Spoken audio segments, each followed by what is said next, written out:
Te voy a hablar claro. Si sigues el movimiento calle de Puerto Rico, tarde o temprano escuchaste el nombre de LD, el Megatron, aunque no supieras quién rayos era ese tipo realmente. Lo escuchas colado en intros, en barras sueltas, en entrevistas donde no se menciona directamente el caso, pero sí se deja caer el nombre como sin querer, como cuando en el barrio todo el mundo sabe de quién se está hablando aunque nadie lo diga de frente. Lo mencionan en canciones, en comentarios de internet, en hilos de discusión sobre drill y en tiraderas donde el subtexto siempre es el mismo. Es alguien que tuvo peso, que movió fichas, que estuvo presente en momentos clave de este nuevo ciclo de la música urbana boricua. Alrededor de su figura se mezclan tres ingredientes que en Puerto Rico son explosivos: caserío, música y procesos federales.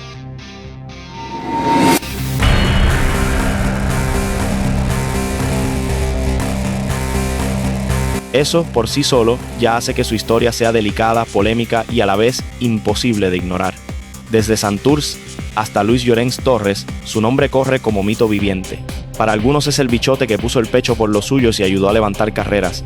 Para otros es el rostro visible de una estructura a la que se le atribuyen drogas, armas y violencia extrema.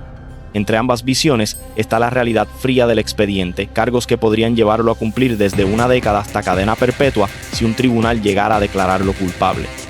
Esa tensión entre leyenda y acusado es lo que hace que su historia sea tan incómoda de contar y al mismo tiempo tan necesaria. Lo que vamos a trabajar en este guión no es un panfleto a favor ni una sentencia anticipada. Es un retrato narrativo que recorre su camino desde el barrio hasta el centro de uno de los casos federales más comentados ligados al mundo urbano en Puerto Rico, pasando por su rol con Joven Chimmy, los Diablos de Llorens, las organizaciones que se mencionan a su alrededor y la manera en que, aún preso, su voz sigue saliendo en la música. Quédate, porque esta es de esas historias donde cada capítulo complica más la imagen del protagonista. Antes de seguir, quiero que tú formes parte de esta historia. Déjame en los comentarios desde qué parte de Puerto Rico o del mundo nos estás viendo y cómo se vive allá la música de la calle. Eso nos ayuda a entender hasta dónde llega el eco de estos caseríos y qué realidades se parecen a la de acá. ¿Quién es LD? El hombre detrás del apodo. Detrás del apodo LD hay un nombre y apellido: Luis Daniel García Hernández. Ese es el nombre que aparece en documentos oficiales, pero en la calle y en la música se les reconoce por sus alias: LD, el enano, el Megatron. Cada apodo tiene su peso. El enano alude a su físico. Megatron lo eleva símbolo dentro del movimiento, casi como si fuera el líder de un ejército, tomando prestada la imagen del villano de Transformers que domina a sus Decepticons. Su entorno principal es Santurce, uno de los sectores más emblemáticos de San Juan. Santurce no es un barrio simple. En cuestión de minutos puedes pasar de una zona turística con murales, bares y arte a un caserío donde la ley se negocia en cada esquina. Crecer ahí significa convivir con contrastes fuertes, la promesa de la música como salida económica y la presencia constante del narcotráfico como realidad diaria.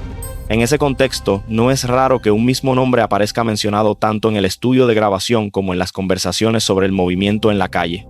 Según lo que se ha contado en distintos contenidos, LD se proyecta como una figura que se ganó respeto en varios niveles. En el barrio, por sus conexiones y su carácter; en la industria, por su capacidad de mover artistas, cerrar colaboraciones y resolver en momentos donde el dinero y la calle se cruzan con el negocio musical. No es el típico manager de oficina. Es el tipo que viene de abajo, que conoce de cerca la vida en los residenciales y que habla el mismo idioma que los artistas que busca impulsar. Esa combinación de calle, carisma y olfato para el negocio lo colocó en una posición particular. No era simplemente el amigo del artista, sino alguien percibido como pieza central en el ecosistema de la Glizzy, alguien que podía abrir puertas que muchos otros no podían tocar. A la vez, esa misma cercanía al bajo mundo es la que lo lleva a aparecer en expedientes, investigaciones y acusaciones que cargan un peso enorme sobre su nombre: Santurce, Llorens y el peso del caserío. Para entender la historia de LD, hay que hacer una pausa y mirar el mapa social. Santurce es un corazón urbano dentro de San Juan, mezcla de zonas turísticas, barrios obreros, residenciales públicos y áreas costeras que por años han estado bajo el radar por su actividad criminal. Es un lugar donde los grafitis conviven con los patrullajes, donde un estudio de música puede estar a pocos pasos de un punto de droga. Ese contraste es el escenario en el que se forma mucha de la nueva generación de artistas y figuras como LD. Dentro de ese mapa se levanta el residencial Luis Llorens Torres, conocido simplemente como Llorens. Se le considera el residencial público más grande del Caribe, con alrededor de 2.500 apartamentos y una población que en la práctica parece una ciudad dentro de otra ciudad. Tener tanta gente en un espacio relativamente compacto crea una dinámica propia, códigos internos, lealtades, conflictos y una cultura que mezcla tradición, pobreza, creatividad y violencia. Desde la década de 1980, Llorens aparece una y otra vez en reportes policiales y de prensa como un foco de narcotráfico y enfrentamientos entre bandas. No es el único. Caseríos como Nemesio Canales, Torres de Sabana cuando existía, y otros en San Juan y Carolina han tenido historias similares. Pero Llorens, por su tamaño y simbolismo, se convirtió en una especie de ícono.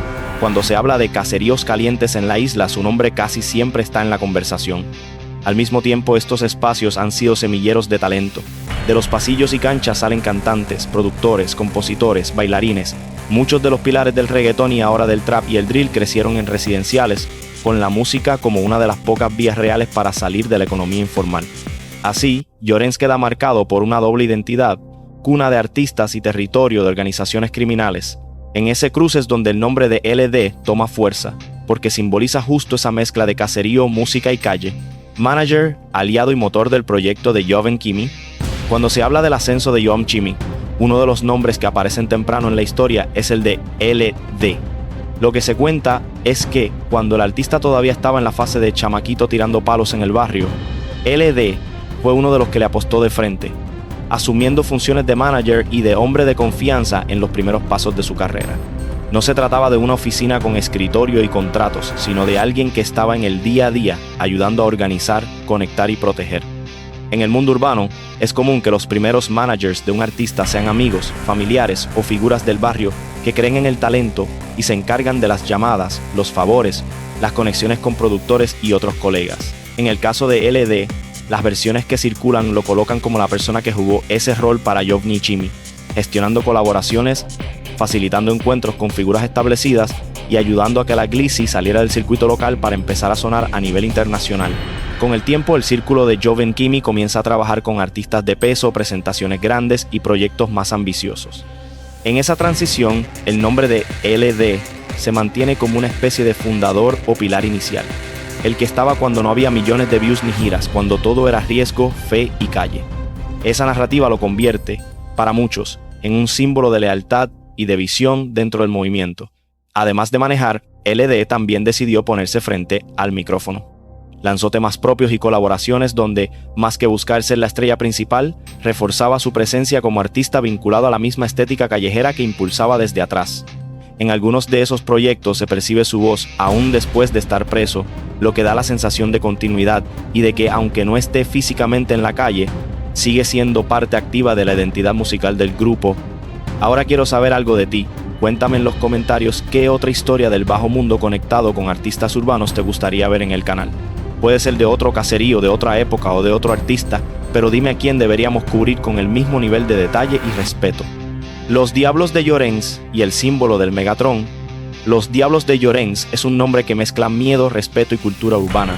Mucho antes de que apareciera en canciones virales, el término ya circulaba en la calle como referencia a un combo o estructura asociada al residencial. No era un nombre oficial, sino una etiqueta que poco a poco fue cargándose de significado. Gente dura, control del caserío, códigos propios, una identidad muy marcada.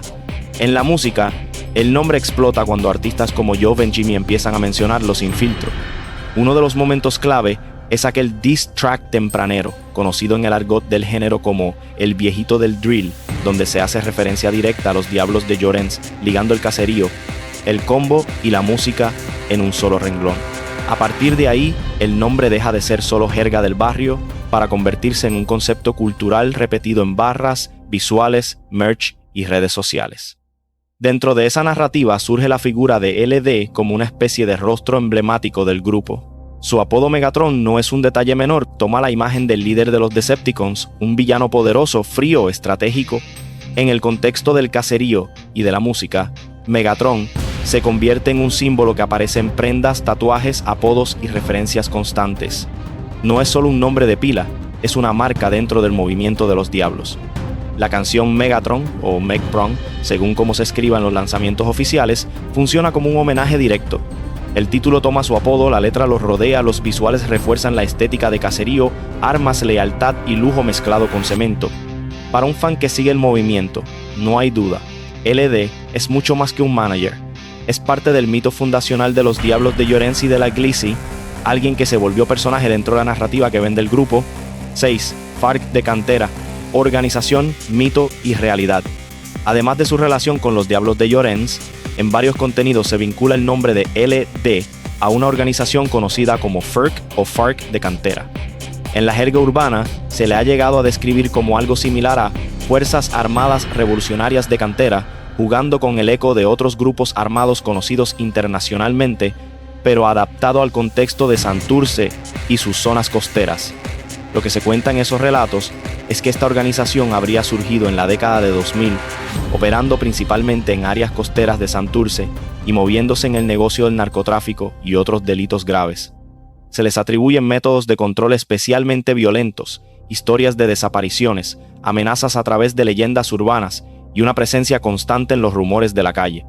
En canciones y entrevistas veladas se mencionan siglas, apodos y referencias que el público más cercano interpreta como guiños directos a esa estructura. Aquí es fundamental separar mito de realidad. Mucha de la información sobre FARC de cantera proviene de contenido urbano, reportajes y testimonios, no de una sola sentencia judicial que haya desmenuzado estructura, jerarquía y operaciones con lujo de detalles. Sí existen investigaciones y operativos contra grupos con nombres similares, pero en el relato popular se mezclan diferentes casos y épocas bajo un mismo paraguas de siglas, lo que hace que la historia se llene de capas y confusiones. Cuando se menciona a LD en relación con esa organización, lo que aparece es sobre todo una identificación simbólica, alusiones en música, citas en contenido audiovisual, frases que sugieren pertenencia o afiliación y una estética de grupo cerrado, casi como Decepticons, dentro del universo de la calle boricua. Eso no equivale automáticamente a una condena formal, pero sí indica cómo la imagen de LD se construyó alrededor no solo de Llorens y la Glissy, sino también de estos grupos más amplios que operan en Santurce y sus alrededores. En la mente del público, todo se une en un mapa donde Caserío, FARCs, Diablos y Megatron forman parte de la misma historia. Si has llegado hasta aquí, quédate pegado, porque lo más pesado de esta historia viene ahora. Vamos a entrar en la acusación federal de decenas de personas, los homicidios que se atribuyen a la organización, la forma en que se usaban los caseríos como centros de operaciones y cómo, aún así, la música siguió sonando desde la cárcel. Déjame saber en los comentarios si eres de Santurce, de Llorens o de algún caserío cercano, y si tienes recuerdos o anécdotas de esa época sin incriminarte ni incriminar a nadie, que ayuden a completar esta historia colectiva. La acusación federal, drogas, armas y residenciales bajo presión. El punto de inflexión llega el 17 de mayo de 2022, cuando un gran jurado federal del Distrito de Puerto Rico emite una acusación contra 41 personas por conspiración para distribuir sustancias controladas y violaciones a leyes de armas de fuego. Entre los nombres listados está Luis Daniel García Hernández, identificado con sus apodos Luisda, LD y El Enano, como parte de una estructura que operaba en residenciales clave de San Juan, Vista Hermosa, Villa España y Luis Llorens Torres. Según el documento, desde 2016 la organización distribuía heroína, cocaína base, crack, cocaína, marihuana, oxicodona, Percocet, alprazolam, Xanax y buprenorfina, Suboxone, dentro de 1000 pies de estos complejos y áreas cercanas. No era solo venta local, se menciona transporte de kilogramos de cocaína desde Puerto Rico a Estados Unidos continentales, con cargamentos llegando por costas desde Venezuela y República Dominicana. El método era práctico y sigiloso. Usaban apartamentos abandonados en los caseríos para procesar y empaquetar droga, y alquilaban propiedades vía Airbnb como escondites para kilos, dinero, armas y municiones. Había roles definidos: líderes, suplidores, enforcers, vendedores, vigías y facilitadores. Reuniones planeaban operaciones y respuestas violentas contra rivales o desertores internos. 26 acusados, incluyendo LD, enfrentan cargos por armas en crímenes de narcotráfico, elevando penas mínimas a 15 años. 2 más cargan lavado de dinero vía compra de vehículos con ganancias sucias. El decomiso alegado, $58 millones. Este operativo OCDF, con FBI, PRPB, DEA e ICE, marcó un golpe duro a una red transnacional que mezclaba violencia y negocio en los caseríos. Homicidios, mensajes y la sombra del miedo. Según distintos reportes y versiones públicas, a la organización con la que se vincula a LD se le atribuye la responsabilidad de alrededor de 20 asesinatos, cifra que da una idea del nivel de violencia que se le asocia al grupo dentro de la narrativa oficial y mediática. No estamos hablando solo de enfrentamientos con bandas rivales, sino también de ajustes de cuenta internos, mensajes ejemplarizantes y escenas construidas para sembrar miedo en todo el que se atreviera a desafiar la estructura. Uno de los casos que más impacto causó en la opinión pública fue el de un miembro de la propia organización cuyo cuerpo apareció en el área de la YMCA en Santurce con un cartel que decía: "Yo soy el responsable del asesinato de los guardias". Ese mensaje colocado sobre un cadáver es la representación más cruda de cómo se utiliza el terror como herramienta de comunicación. No hace falta un comunicado de prensa cuando el lenguaje son cuerpos, carteles y lugares conocidos por todo el barrio. Para las familias que viven cerca de estos puntos, la violencia no es solo un titular, es un sonido, un susto, un acuéstate en el piso en medio de la noche. Niños que aprenden a identificar disparos, madres que se acostumbran a las sirenas, vecinos que evitan ciertas esquinas porque saben que ahí no todo el mundo puede pararse. Las muertes que se le atribuyen a la organización no se quedan en el expediente. Marcan la memoria colectiva del caserío y de ciudades como San Juan, Ponce o Carolina que llevan años cargando con esta realidad. Es importante recalcarlo. La atribución formal de estos homicidios surge de investigaciones y acusaciones, pero mientras no existe una sentencia firme, todos los acusados, incluyendo LD, están protegidos por la presunción de inocencia. Esa tensión entre lo que se alega y lo que se logra probar en corte hace que muchas de estas historias se queden flotando en un punto intermedio, ni totalmente aclaradas, ni completamente ignoradas, pero siempre presentes en la conversación de la calle. Música desde la celda, la voz que no se apaga. Mientras todo esto ocurre en los tribunales y en los medios, la figura de LD toma otra forma dentro de la cultura urbana, la de la voz que se escucha desde la cárcel. En varios contenidos se le atribuye participación en temas recientes, intros y colaboraciones donde, aún estando confinado, su presencia se siente a través de audios, llamadas o versos grabados en condiciones muy distintas a las de un estudio profesional. Esta continuidad musical cumple dos funciones. Por un lado, mantiene vivo el vínculo con la gente que lo apoya, tanto en la calle como en el público, que lo conoció a través de Jove, Kimi y el movimiento de los Diablos de Llorens. Por otro lado, refuerza su imagen como figura central del combo, alguien que, aún estando preso, sigue siendo mencionado, homenajeado y respetado en canciones, visuales y redes. Es una manera de decir, no está fuera, pero sigue siendo parte del corazón del movimiento. La canción que lleva su apodo, Megatron, se convirtió casi en un himno dentro de ese círculo, funcionando como recordatorio constante de quién fue el que empujó desde el principio. En videos se han visto momentos en los que aparece en videollamada, saludando desde la cárcel, mientras los artistas continúan la gira, los conciertos y la promoción. Esa imagen, un hombre tras las rejas conectado por un teléfono con un espectáculo que revienta discotecas, resume el contraste brutal entre la realidad carcelaria y el éxito musical de quienes lo rodean. Para el público, especialmente el que vive en caseríos o barrios similares, hay una identificación fuerte con esa dualidad. El pana que está preso, pero al que todavía se le guarda lealtad, la voz que suena en la bocina aunque el cuerpo esté encerrado.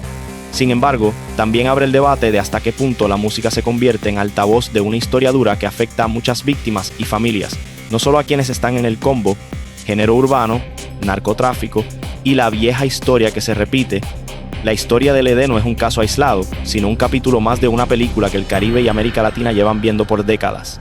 En la época de la salsa dura, se hablaba de promotores y patrocinadores vinculados a estructuras del narcotráfico.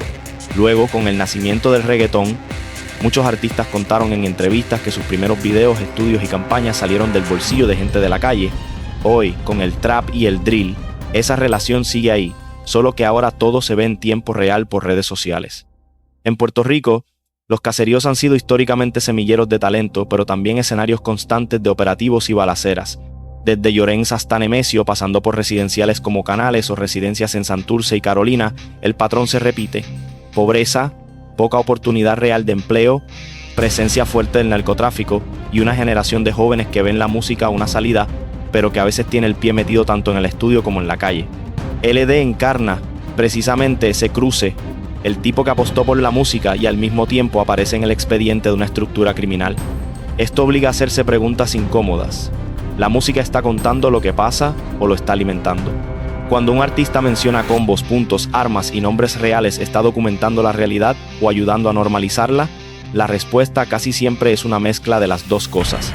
Parte del público escucha esas historias como espejo de su propia vida, otra parte las consume como entretenimiento sin medir el costo real que hay detrás de cada barra. Humanizar a LD no significa negarse a ver la gravedad de los cargos que enfrenta la organización con la que se le vincula. Significa reconocer que no es un personaje de ficción, sino un ser humano producto de un contexto social específico, con decisiones propias y consecuencias reales. Del otro lado están las víctimas, las familias que perdieron a alguien, los vecinos que crecieron escuchando tiros en vez de cohetes. En esa tensión se mueve esta historia, entre el deseo de entender y la obligación de no romantizar el crimen. La historia de LD, el Megatron, está en un punto abierto. Su situación legal aún puede cambiar. Su nombre sigue apareciendo en canciones y su figura continúa haciendo referencia cada vez que se habla de los Diablos de Llorens y del movimiento que ayudó a empujar. Es un personaje que, para bien o para mal, se ganó un lugar dentro del relato del crimen urbano y la música en Puerto Rico, como símbolo de esa línea fina que separa el manejo artístico del mundo delictivo. Su legado, si se puede llamar así, se verá con más claridad cuando pasen los años, cuando sepamos qué ocurrió finalmente con su caso, cómo evolucionó la carrera de los artistas que él impulsó y qué tanto cambió la realidad de los caseríos que marcaron su vida. Mientras tanto, su nombre seguirá flotando entre barras, entrevistas y conversaciones de esquina, mitad mito, mitad expediente, recordándole a todo el mundo que el éxito y la tragedia pueden salir de la misma calle. Gracias por quedarte hasta el final de esta narración y escuchar la historia completa, sin morbo y sin convertir el dolor ajeno en entretenimiento barato. Lo que pasó alrededor de LD y su entorno no es una serie de ficción, son vidas reales, comunidades reales, consecuencias reales. Y antes de cerrar, te invito a que seas parte activa de este proyecto. Si conoces más detalles, si fuiste vecino, si viviste alguno de estos procesos, si tienes anécdotas que puedan aportar siempre cuidando tu seguridad y la de los demás, compártelas en los comentarios para que juntos completemos el mapa de esta historia. Suscríbete si te gustó el video.